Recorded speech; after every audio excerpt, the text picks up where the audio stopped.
In the small hours of July 26th, the Democratic Convention chose Adlai Stevenson as its nominee for president.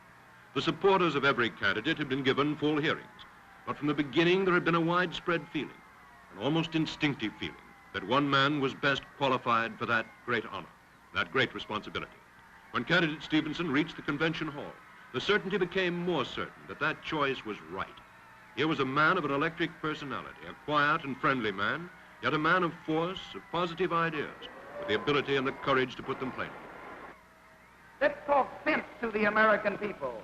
Let's tell them the truth, that there are no gains without pain, that we are now on the eve of great decisions.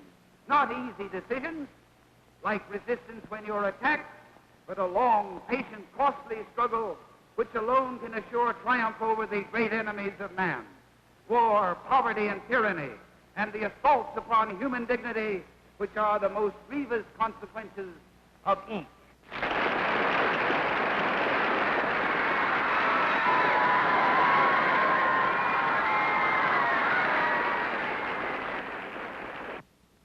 What has turned out to be the exciting, the somehow heartening process of getting to know Adlai Stevenson was underway. In Illinois and the old state capital of Springfield, Lincoln's town, they knew him well. One of the few Democratic governors in the state's history, he was elected by a record majority to clean up years of Republican corruption. During a short Wisconsin vacation, the Democratic nominee met the press. He chopped wood. He chopped it like an expert. Sometimes he even rested a little. And, of course, he went fishing.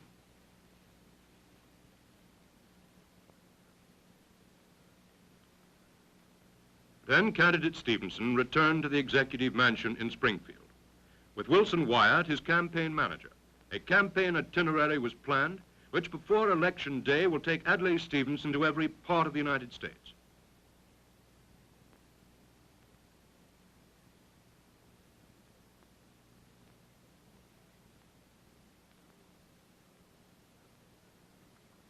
In the shadow of the state capitol, campaign headquarters were established on a quiet side street in Springfield.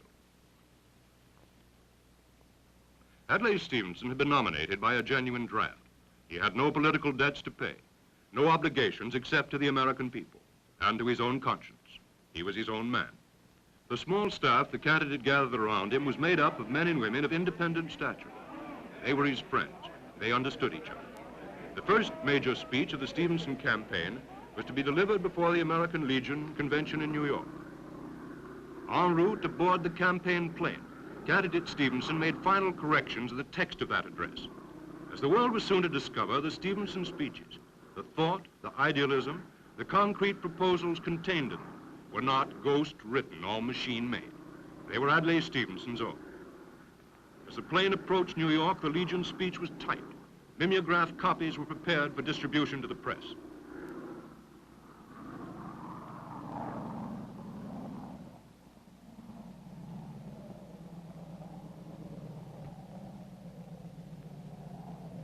The Legion convention in America's largest city was being held in Madison Square Garden. The Legionnaires were prepared to give the man from Illinois a friendly welcome. That welcome grew warmer as the veterans from every corner of the United States learned what manner of man it was who spoke to them, and as they listened to what he had to say. We have joined our strength with that of others, and we have done so in self-protection. We seek no dominion over any other nation, and the whole free world knows it. If there are those behind the Iron Curtain who don't know it, it is because their masters don't want them to know it.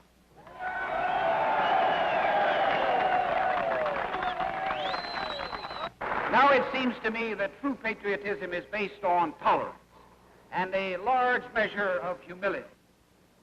There are men among us who use patriotism as a club for attacking other Americans. What can we say for the self-styled patriot who thinks that a Negro, a Jew, a Catholic, or a Japanese American is less an American than he? That betrays the deepest article of our faith.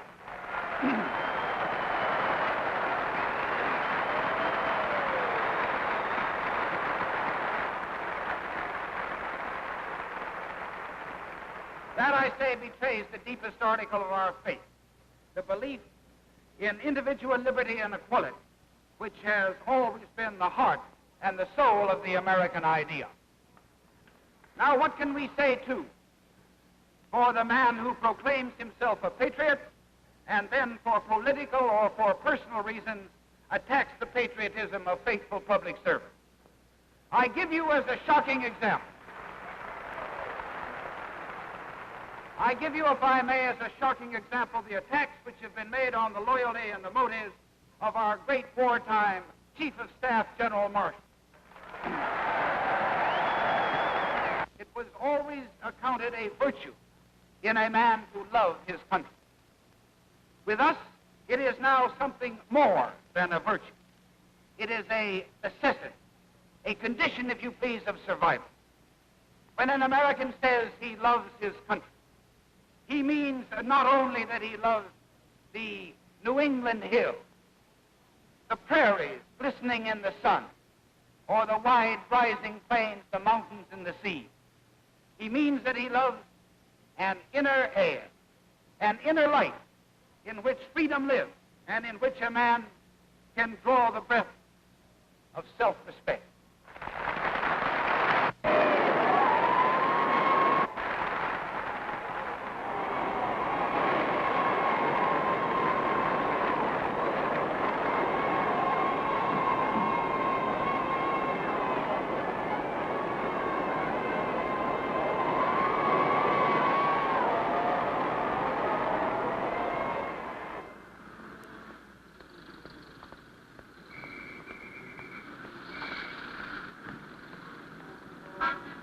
Grueling, yet to a man whose heart and faith are in it, the fascinating business of a national presidential campaign now began to take shape. Everyone wanted to meet the candidate because, as you can tell from looking at him, Adlai Stevenson likes people. He, in his turn, wanted to meet everyone, not just talk to them, but to listen and learn. In New York, he spoke to meetings of the state's liberal and democratic parties. I think it's ironic, nonetheless revealing, that my distinguished opponent, my very distinguished opponent, feels compelled to prove that he was innocent of any association with Franklin Roosevelt and Harry Truman. After all, there were 4 occasions on which the people of the United States indicated their desire to continue such an association. Nevertheless, my opponent's trepidation is perhaps understandable. Joe McCarthy may get him if he doesn't watch out.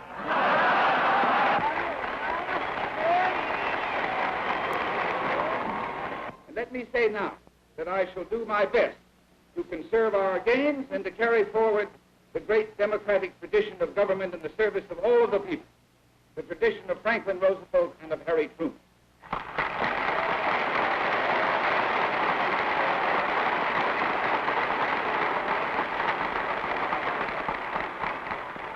You know, the Republicans have been talking of late as if I was ashamed of the accomplishments in war and peace of the past 20 years, which they, by some miraculous agility, both embrace and condemn at the same time.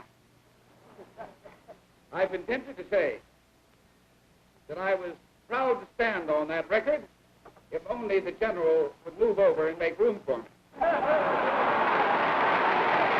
Promise, let's talk sense to the American people was being kept. Detroit was the next stop. There on Labor Day, Governor Stevenson spoke to a great crowd which had gathered in Cadillac Square. His audience largely represented organized labor. He spoke to them on the problems and the concerns of labor. This, my friends, is Labor Day of an election year. And I think candidates ought to get a day off, too. But evidently, if they got off, they might not get in. So I've welcomed the invitation to come to Detroit to talk to you about the relationship between the Democratic Party, which I represent, and the working people which you represent.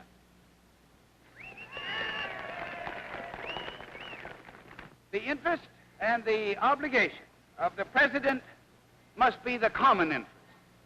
His concern for labor, as for industry, is only as a part of the common interest.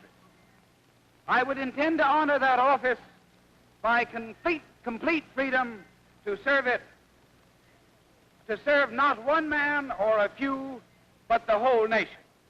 And I think that is precisely what you would want me to do.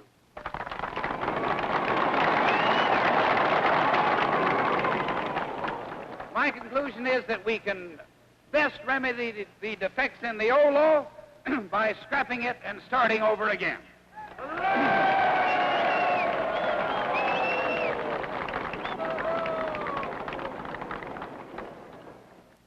What should be retained from the old law can best be written into the new law after the political symbolism of the Taft-Hartley Act is behind it.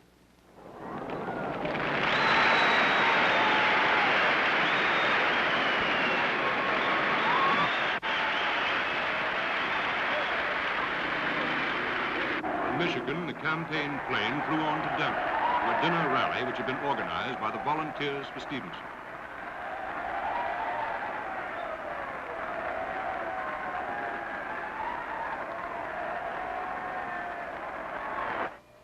Government should be competent. Its personnel must not be under the heavy hand of purely political selection or influence.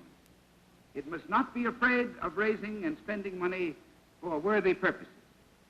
But it must detest and fear waste and dishonesty as ever-present threats to the whole moral basis of government by the consent of the governed. Because people don't consent voluntarily to be cheated or abused. I've used an axe on my own partymen without fear or favor or hesitation, and frankly, I resent the charges that imply that either my honesty or my fidelity to the public trust would be diminished by election to an office I revere.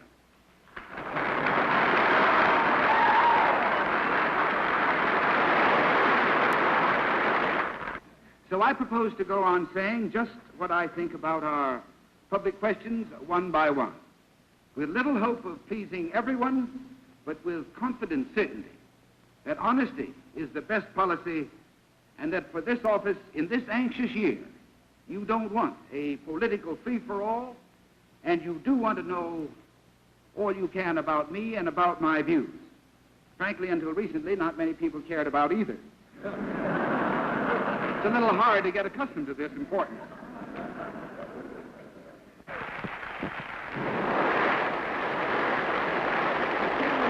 About the most important word in the world today. In fact, I would be perfectly willing to have the outcome of this election decided on these questions. Which party best understands the meaning of change in the modern world? Which party has ignored it? Which has anticipated the need for change and done something about it? Which party has resisted about every important change for the past 25 years? And looking ahead now, which party is most likely to cope effectively with the vast changes already in the making?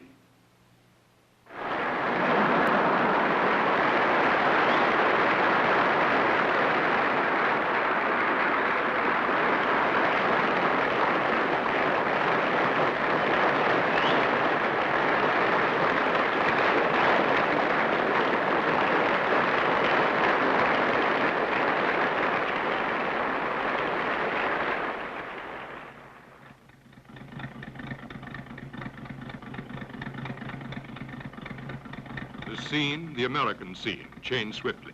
Adlai Stevenson had been invited to speak to a farm audience of 100,000, which had gathered on the rich flatlands near Casson, Minnesota, to watch the national plowing contest.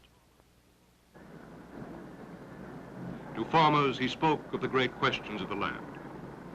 Now, my friends, a society can be no better than the men and the women who compose it. The heart of any farm policy must therefore be the life of those who work the farms. Our objective is to make that life full and satisfying. We believe, as Democrats, have always believed that our society rests on an agricultural basis. This means that farm policy must focus first on the question of farm income. This is not because farmers are more concerned with money, than any other group in society. It's because farmers, like all other citizens, are entitled to a fair return for their labor and a fair chance in the world for their children. The way we have chosen to maintain farm income is to support farm prices. Our platform lays this out in clear language. Here is what it says. We will continue to protect the producers of basic agricultural commodities under the terms of a mandatory price support program at not less than 90% of parity. That's what the platform says. There are no ifs, buts, or maybes about this. A hungry man is never a free man. In the long run, peace will be won in the turn rows and not on the battlefield.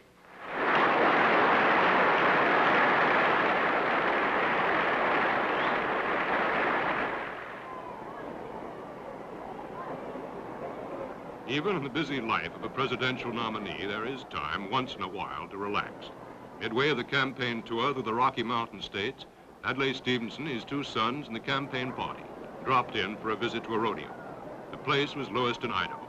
There were no speeches, no heavier duties for the candidate than signing a few autographs and digging into some warm ice cream. The company was good, the show wonderful.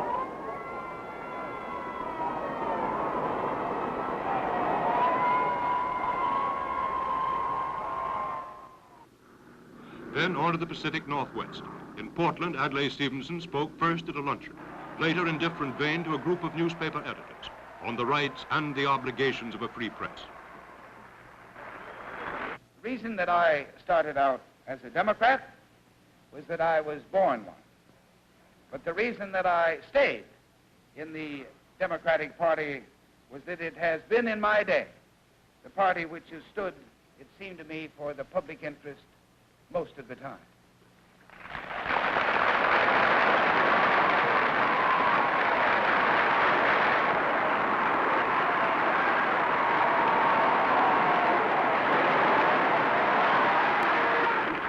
We will retain, it seems to me, the confidence of all of the people only so long as we serve all of the people.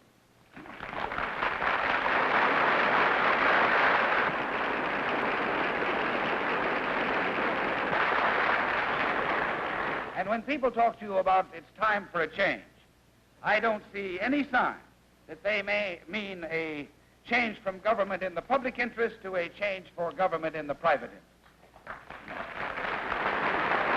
Indeed, it looks to me as though most people have discovered that to live like a Republican, you have to vote like a Democrat.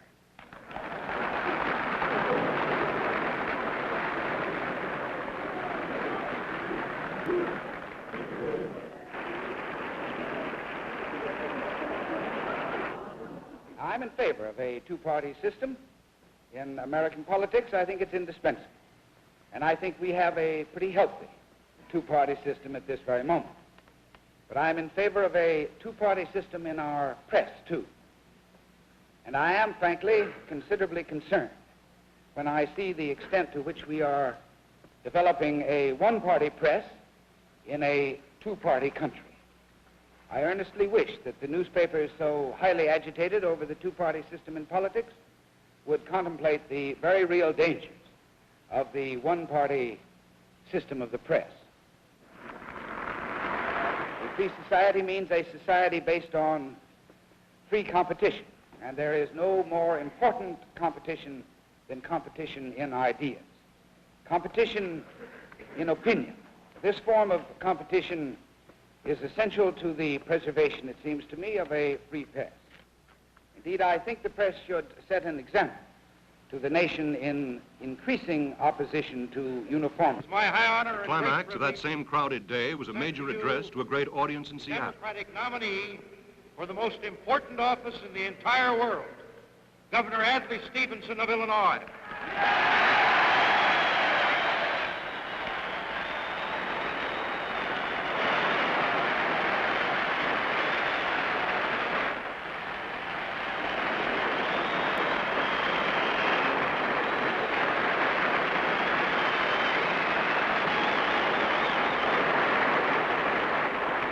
Make clear where I stand on the problems a president must deal with.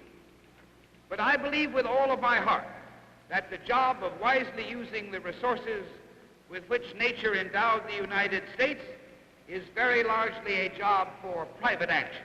It requires every private landowner, every mine and timber operator, every man in private enterprise to act with an eye for the public good as well as for private gain. Because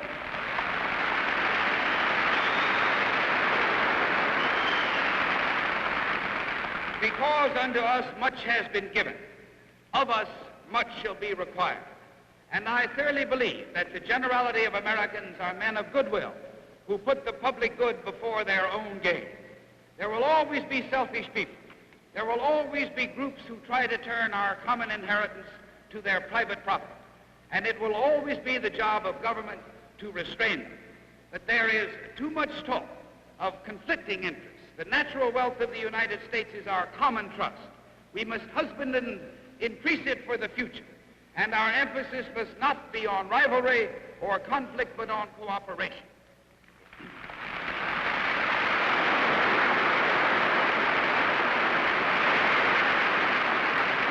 In the United States, we have always made our bet on tomorrow. We have always believed that the developing economy would make America steadily wiser and more powerful, and would spread the benefits of a rising standard of living more widely among our citizens. Generation by generation, we have won that bet. Now, in our time, we confidently believe that there will be no hole in the process that has made us the richest and the most powerful nation on earth, perhaps in history. We must be faithful and wise stewards of the riches we have inherited. We must imagine greatly, dare greatly, and act greatly. For on what we do now, the future will depend. The future not only of our people, but of the whole world.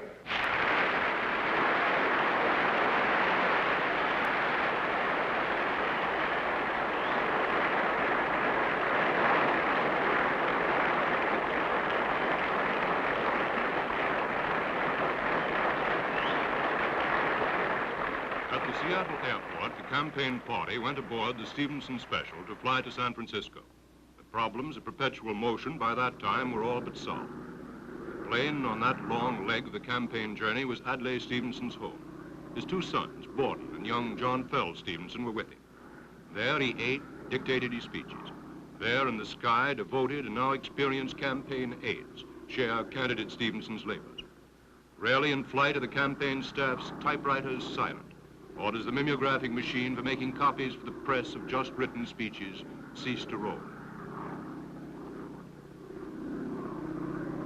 The American earth sped past under the plane's fleet wings.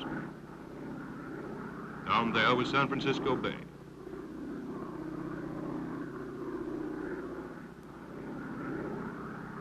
There wasn't, perhaps, much privacy. One plain fact stood out. As the campaign tour went on, as more and more Americans had a chance to take Adlai Stevenson's measure and find it a large measure, interest in the campaign was mounting fast. At every stop, the crowd seemed even bigger than they had been before. The reception given the Democratic candidate more enthusiastic. What Adlai Stevenson was writing and thinking and saying took on an importance in everyone's mind which has had no parallel in recent American political history. Americans didn't just listen to what Stevenson said. They read his speeches in the newspapers. They quoted them to each other, talked and thought about them.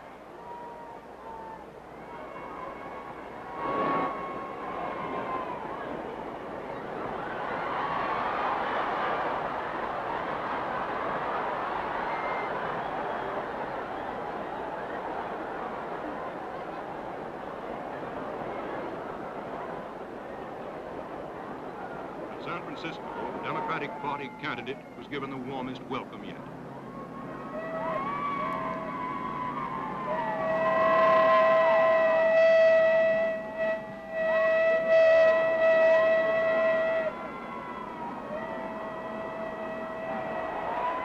His address that night on foreign policy was delivered in San Francisco's Veterans Memorial Auditorium.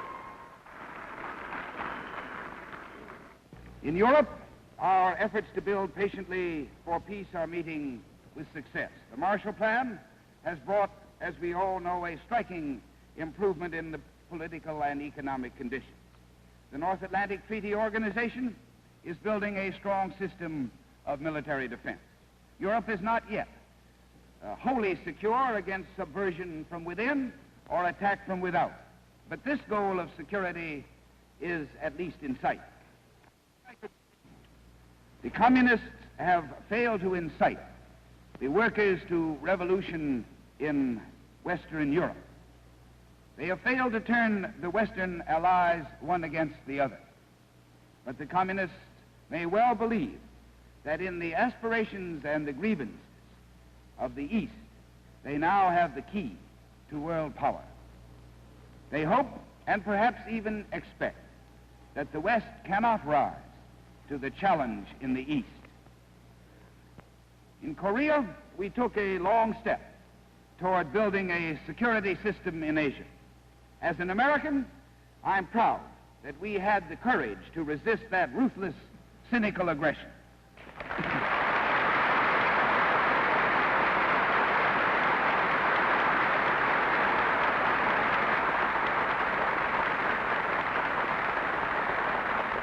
And I am equally proud that we have had the fortitude to refuse to risk extension of that war despite extreme communist provocation and reckless Republican criticism.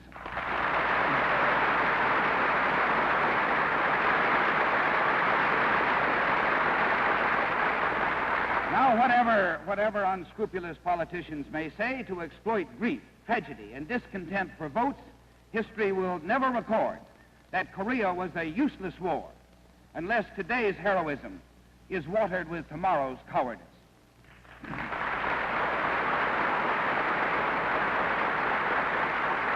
These programs are in accordance, it seems to me, with our best traditions. And I want to assure our friends in Asia that America will never seek to dominate their political and their economic development. We